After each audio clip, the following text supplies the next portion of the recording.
মুভির শুরু হয় সিনেমার মূল চরিত্র জিয়ার ছোটবেলার স্মৃতি নিয়ে। তাদের ছোট্ট একটি হাসি খুশি সংসার ছিল। মা বাবার মৃত্যুর পর জিয়ার ভাই লোক তার নিজের কাজের জন্য তার কাছ থেকে দূরে চলে যায়। তখন জিয়া সম্পূর্ণ একা হয়ে যায়। জিয়ার ভাই লোক মিশন নামে এক লোকের বায়োকডেট কোম্পানিতে আর্কিওলজিস্ট হিসেবে কাজ করে। এই কোম্পানির মালিক মিশন। একসময় লোক এবং জিয়ার বাবার ব্যবসায়ীর সঙ্গে ছিল সে। তাদের মা বাবা মারা যাওয়ার পর তারা তাদের বাবার পার্টনারশিপের অংশীদারিত্ব পায়। তাদের মা বাবার বিমান দুর্ঘটনায় মারা যায়, কিন্তু ধ্বংসপ্রাপ্ত বিমানের কোনো ধ্বংসাবশেষ আর পাওয়া যায়নি, অর্থাৎ তাদের মা বাবার লাশ কখনো পাওয়া যায়নি। জিয়া তার মা বাবার মৃত্যুর জন্য মিশনকে দায়ী করত, কারণ সে তার মা বাবার লাশ খোঁজার জন্য কোনো চেষ্টা করেননি। তাই জিয়া তার মা বাবার মৃত্যুর যন্ত্রণা আজও বয়ে চলেছে। এইদিকে মিশনের কোম্পানির অন্য এক সমস্যার সম্মুখীন হয়েছে। তার কোম্পানির ডিলার ইনভেস্টমেন্টের লাগাতার লোকসানের সম্মুখীন হচ্ছে। এখন জিয়ার ভাই লোকও তার একমাত্র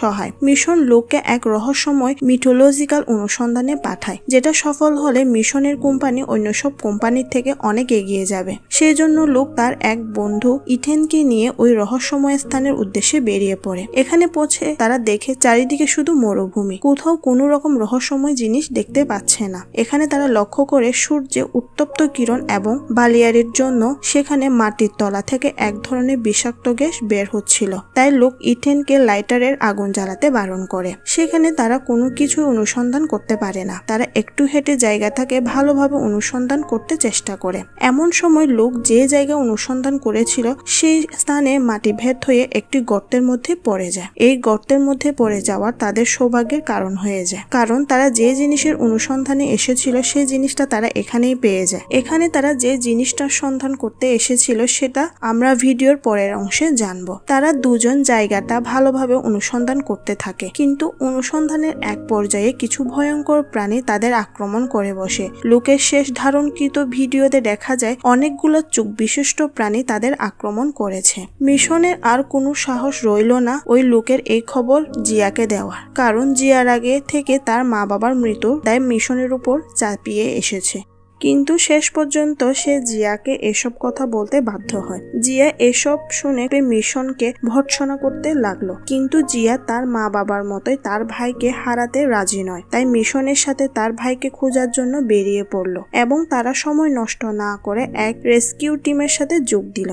তারপর তারা লোকের লোকেশন জিপিএস ট্র্যাক করে তাদের খোঁজার উদ্দেশ্যে বেরিয়ে পড়ে। কিছু দূর যাওয়ার পর তারা এক ভয়ঙ্কর জিনিস দেখতে পায়। দেখে অনেকগুলো পশু রাস্তায় পড়ে রয়েছে এবং পশুগুলো দেহ থেকে ভেতরের মাংসগুলো কেউ খুবলে খেয়ে নিয়েছে। আর এখান থেকে তাদের জীবন নরকে পরিণত হতে চলেছে, কারণ মরুভূমির ধূলির ঝড় তাদের দিকে ধেয়ে আসতে থাকে। এই ধূলির ঝড় মাটি থেকে বের হওয়া গ্যাসের সংমিশ্রণে আগুনে পরিণত হতে থাকে। তারা তাড়াতাড়ি গাড়িতে উঠে সেখান থেকে পালাতে চেষ্টা করে, কিন্তু তাদের গাড়ির চাকা বালিতে বসে যায়। সবাই মিলে গাড়িটিকে ঠেলে গাড়ির চারিদিকে বালি থেকে তুলে ফেলে। তারা খুব তাড়াতাড়ি সেখান থেকে রওনা হয়ে যায়, কিন্তু তারা বেশি দূর আগাইতে পারে না। চারিদিকে আগুন এবং ধুলোঝড় তাদের গাড়িটিকে আঘাত করে। মাঝপথে তারা গাড়ি থামিয়ে এক পরিত্যক্ত বাড়িতে আশ্রয় নেয়। সে বাড়িতে তারা এক বাচ্চা মেয়েকে দেখতে পায়। সে খুবই ভীত হয়েছিল। তারা সেখানে আরো দেখে বাচ্চাটির মায়ের সেই পশুদের মতো ভিতর থেকে কেউ খুবলে খেয়ে ফেলেছে এবং তার শরীরে ভেতর থেকে বেরিয়ে এসেছে অসংখ্য মাকড়সা আকৃতি পোকামাকড়। তারা সেই বাড়িতে বেশিক্ষণ আশ্রয় নিতে পারে না, কারণ সে বাড়িতে চারিদিকেও আগুন লেগে যায়। সে বাড়ি থেকে বের হওয়ার সময় তাদের একসঙ্গে চ্যাংকে এক পোকা কামড় দেয়। চ্যাং এর প্রাণ যাওয়ার আগে তাকে অ্যান্টিভেনম প্রয়োগ করা হয়, যেটা মিশন এখানে আসার সময় সঙ্গে করে নিয়ে এসেছিল। এখানে উল্লেখ করি যে জিয়া একজন ভেনমের এক্সপার্ট। সে মিশনের কোম্পানিতে ভেনম এক্সপার্ট হিসেবে কাজ করে। অ্যান্টিভেনম প্রয়োগ করার পরও চ্যাং এর কোনো পরিবর্তন হয় না, কারণ সেই পোকার কামড় এই অ্যান্টিভেনম থেকেও শক্তিশালী ছিল। এটা দেখে ভেনম এক্সপার্ট জিয়া অবাক হয়ে যায়। তারপর তারা চ্যাংকে কাঁধে তুলে নিয়ে একটা স্ট্রং রুমে আশ্রয় নেয়। কিন্তু এখানে এসে তাদের জীবন আরো নরকময় হয়ে পড়ে, কারণ এখানেও সেই ভয়ঙ্কর পোকাগুলো তাদের শিকার ধরার জন্য জায়গায় জায়গায় ফাঁদ পেতেছিল।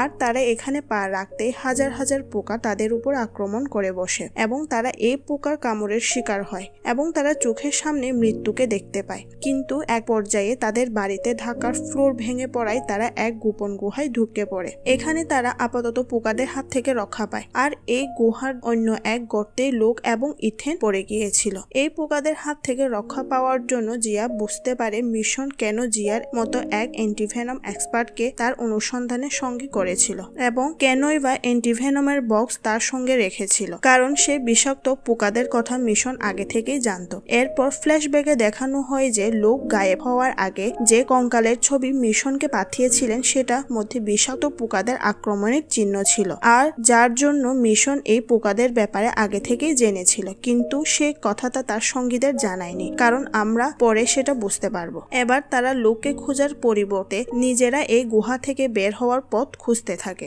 বেরোনোর পথ খোঁজার সময় তারা কিছু